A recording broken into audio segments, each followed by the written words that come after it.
இன்னைக்கு நீங்க கேட்க போற கத, ஒரு பெரிய பணக்காரன் கதை இல்ல. ஒரு சாதாரண மனிதனின் கத.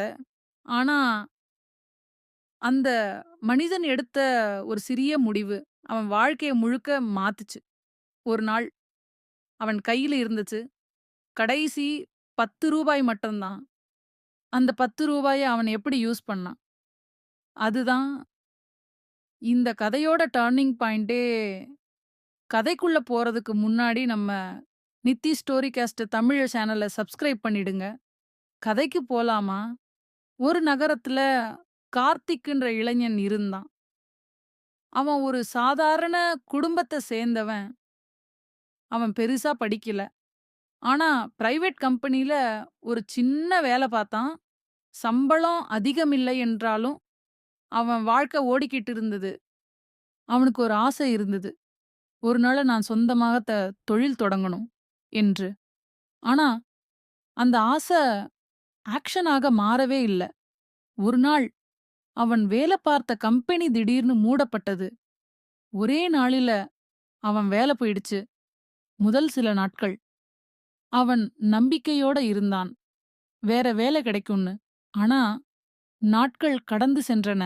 வேலை கிடைக்கவில்ல. அவன் சேமிப்பு பணம் முடிஞ்சது. ஃப்ரெண்ட்ஸ் கிட்ட எல்லாம் ஹெல்ப் கேட்டான். ஆனா யாரும் உதவ முடியலன்னு சொன்னாங்க. வீட்ல தினமும் ஒரே கேள்வி, எப்போ வேலை கிடைக்கும்? என்ன பண்ணிட்டு இருக்க? என்று. இந்த வார்த்தைகள் அவன் மனசை உடைத்தது. ஒரு நாள் அவன் பாக்கெட்ல கை வச்சான். அதுல இருந்தது வெறும் ரூ. 10 மட்டும்தான். அவன் ஒரு நிமிஷம் சைலண்ட் ஆயிட்டான். அந்த ரூ. 10 பார்த்து அவன் மனசு சொன்னது, "இதுதான் உன் லாஸ்ட் சான்ஸ்" என்று. அவன் ரோட் சைடு டீ கடைகிட்ட போனான்.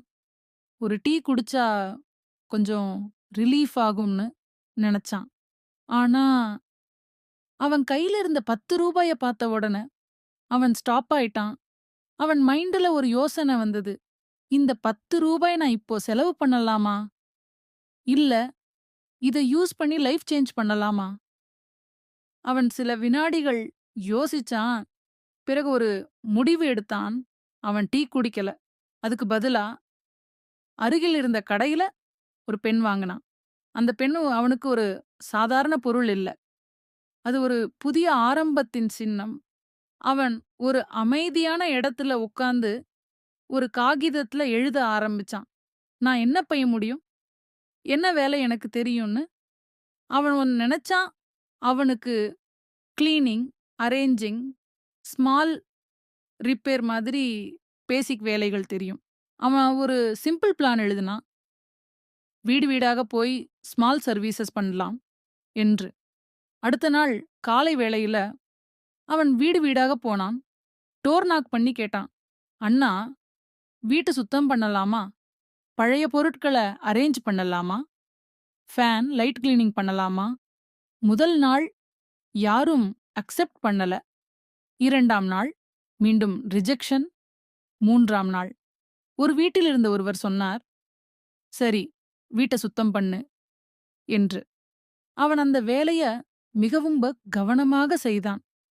அந்த வீட்ல இருந்தவங்க இம்ப்ரெஸ் ஆயிட்டாங்க. அவங்க நெய்பர்ஸ் கிட்ட ரெக்கமெண்ட் பண்ணாங்க. அப்படியே 1 வேல, 2 வேல, 3 வேலைன்னு அவனுக்கு டெய்லி வேல கிடைக்க ஆரம்பிச்சது. அவன் சம்பாதிக்க ஆரம்பிச்சான். சில மாதங்கள் கழிச்சு அவன் ஒரு ஸ்மால் டீம் உருவாக்கினான்.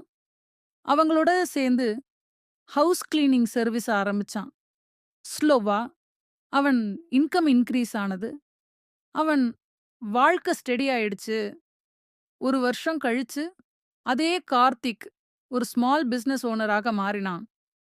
அவன் ஆஃபீஸு, அவன் டீம், அவன் கிளையண்ட்ஸ் இப்படி அவன் வாழ்க்கை முழுக்க மாறிட்டது. அவன லைஃபை சேஞ்ச் பண்ணியது ரூ. 10 இல்ல.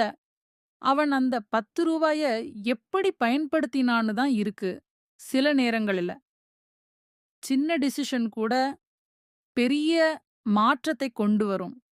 நீங்க இப்போ இருக்கிற நிலை என்னவாக இருந்தாலும், ஒரு நல்ல முடிவு எடுத்தீங்கன்னா, உங்க வாழ்க்கை சேஞ்ச் ஆகும்.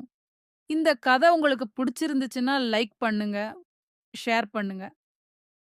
இந்த கதையில என்ன புடிச்சதுன்னு கமெண்ட் பண்ணுங்க.